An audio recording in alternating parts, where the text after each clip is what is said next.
क्या चंपई सोरेन की एंट्री से टूट जाएगी भाजपा? क्या बाबूलाल मरांडी और अर्जुन मुंडा छोड़ देंगे भाजपा का साथ? दरअसल भाजपा में चंपई सोरेन की ऑफिशियल एंट्री से पहले ही ऐसी चर्चाएं तेज हो गई हैं, क्योंकि माना जा रहा है कि पूर्व मुख्यमंत्री बाबूलाल मरांडी और पूर्व मुख्यमंत्री अर्जुन मुंडा सीएम फेस को लेकर असहज हो गए हैं। पिछले दिनों चंपई सोरेन के दिल्ली यात्रा से वापस आने के एक दिन बाद ही भाजपा प्रदेश अध्यक्ष बाबूलाल मरांडी को भाजपा आला कमान ने दिल्ली के लिए बुलावा भेजा था।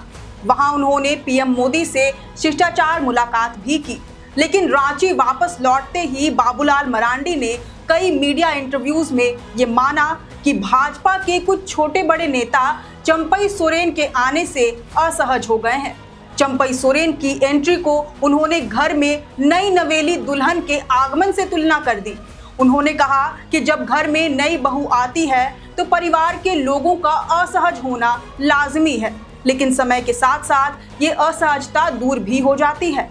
उनके इस बयान से साफ है कि कुल्हान टाइगर के आते ही वह नाराज है और केवल बाबूलाल मरांडी ही नहीं बल्कि अर्जुन मुंडा के बारे में भी यही बातें सामने आ रही हैं।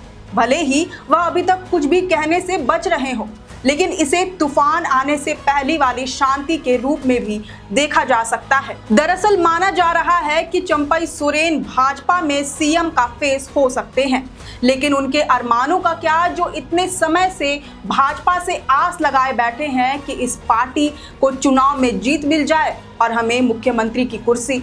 यही वजह है कि बाबूलाल मरांडी और अर्जुन मुंडा ये कभी नहीं चाहते थे कि चंपई सोरेन की भाजपा में डायरेक्ट एंट्री हो।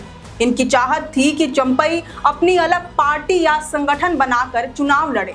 इसका असर ये होता कि चंपई भाजपा की बी टीम बनाकर जेएमएम के आदिवासी वोट बैंक में सेंध लगाते और इस त्रिकोणीय लड़ाई में भाजपा की जीत की संभावना बनती, क्योंकि बाबूलाल मरांडी और अर्जुन मुंडा को ये मालूम था कि चंपई सोरेन मुख्यमंत्री बनने के शर्त के साथ ही भगवा धारण करने पर राजी होंगे।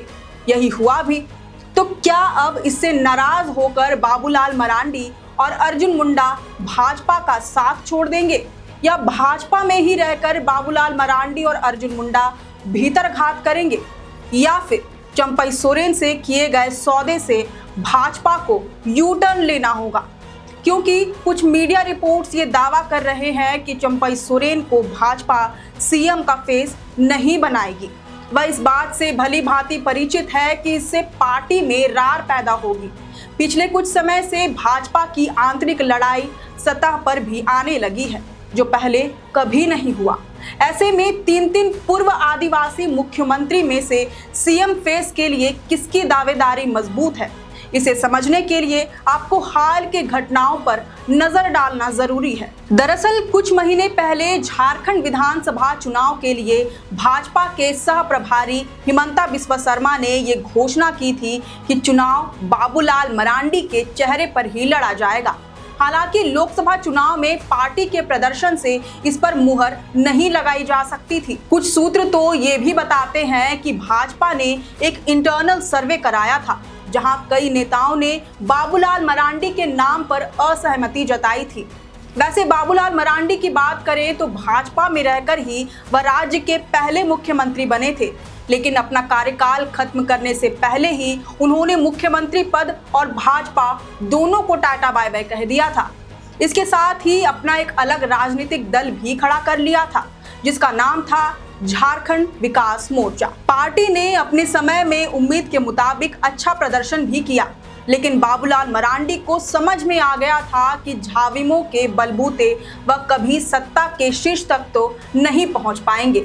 इसलिए उन्होंने साल 2020 में अपनी पार्टी का विलय भाजपा में कर दिया था, लेकिन उन्होंने ये काम फ्री फोकट में नहीं किया, बल्कि सौदे के तहत अपनी पार्टी का अस्तित्व मिटाया था। भाजपा के समक्ष बाबूलाल मरांडी ने शर्त रखी थी कि अगर अगले चुनाव में पार्टी जीत हासिल करती है तो वही सीएम का फेस होंगे। आगे चलकर उन्हें पार्टी ने बड़ी जिम्मेदारी भी सौंपी। पिछले साल बाबूलाल मरांडी को भाजपा का प्रदेश अध्यक्ष नियुक्त किया गया। हालांकि उनके नेतृत्व में भाजपा कोई कमाल नहीं कर पाई। खासकर लोकसभा चुनाव में तो परिणाम निराशाजनक ही रहे। एक दिग्गज आदिवासी चेहरे को फ्रंट में रखकर भाजपा 5 आदिवासी रिजर्व लोकसभा सीटों पर मुंह की खा गई।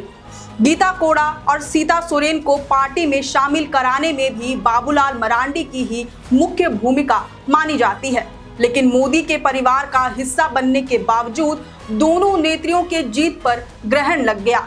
वजह इनका भगवा धारण करना ही माना गया। इसी चुनाव में आदिवासी रिजर्व सीट खूंटी से सिटिंग सांसद अर्जुन मुंडा भी खड़े हुए थे, लेकिन उन्हें भी करारी हार का सामना करना पड़ा। भाजपा के लिए ये किसी सदमे से कम नहीं था। 3 बार राज्य के मुख्यमंत्री रह चुके अर्जुन मुंडा अपनी सिटिंग सीट से चुनाव हार गए। हालांकि पिछले बार के लोकसभा चुनाव में भी उन्होंने मात्र 1444 वोटों के अंतर से ही जीत हासिल की थी। इसके बावजूद उन्हें केंद्रीय मंत्री बनाया गया था, लेकिन इस बार के चुनाव परिणाम से भाजपा बेहद नाराज थी।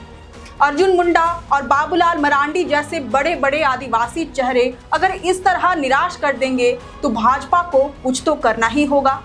पिछले बार के विधानसभा चुनाव में तो मुख्यमंत्री रहते रघुवर दास अपनी ही विधानसभा सीट जमशेदपुर पूर्वी में मात खा गए थे। यही नहीं, पुल्हान की पूरी 14 विधानसभा सीटों में से एक में भी अपना झंडा नहीं गाड़ पाई थी।